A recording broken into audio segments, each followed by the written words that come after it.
In order to download the graphics file, you're going to have to go to the Google Classroom.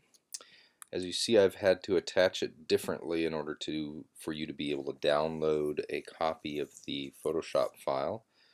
So click on this link to the Google Drive document, and now it shows up with a download button here. So you're going to click on the download button,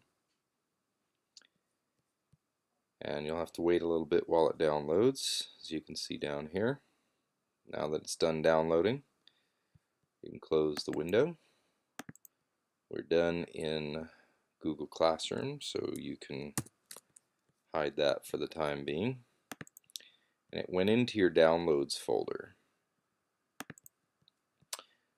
So here you can see where I created my After Effects animation. Inside of the tutorials folder, I created another folder called Photoshop to AE graphic explanations. So we're going to place the file in there. I need a new Finder window, and in the downloads folder, which I can get to by going home or going to downloads, either one. Downloads folder is here.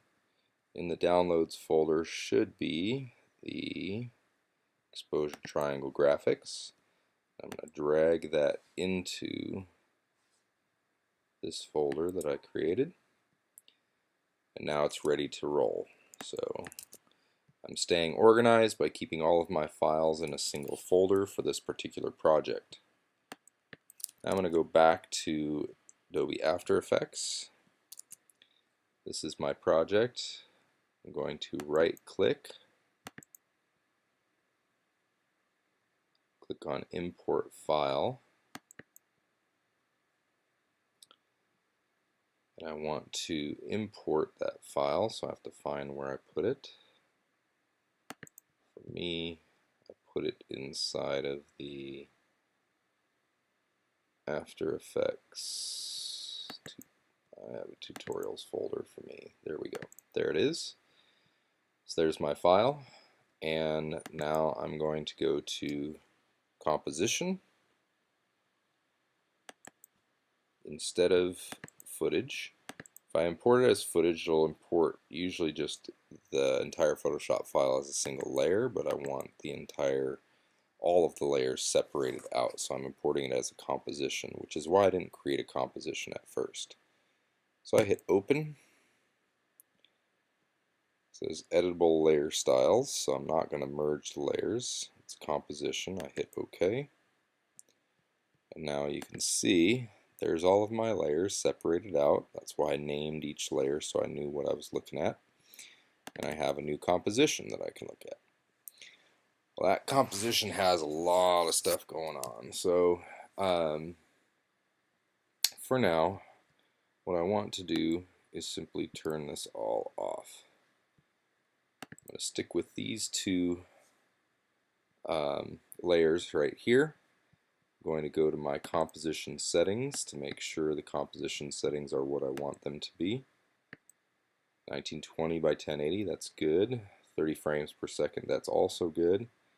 And we'll go ahead and stay at 10 seconds for now. And for my background color, I'm actually just going to go with a light gray. Click OK. Now that's pretty easy to see.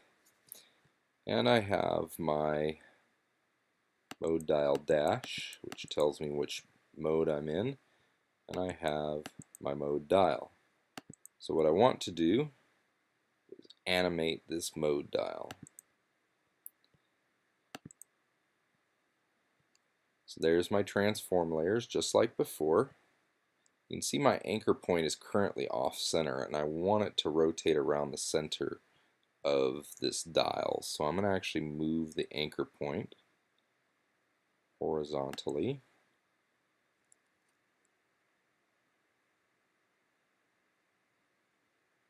So that feels about center. And I'm going to move the position back to where it was before, roughly. And now if I rotate it, it should rotate around that center point. So that looks pretty good.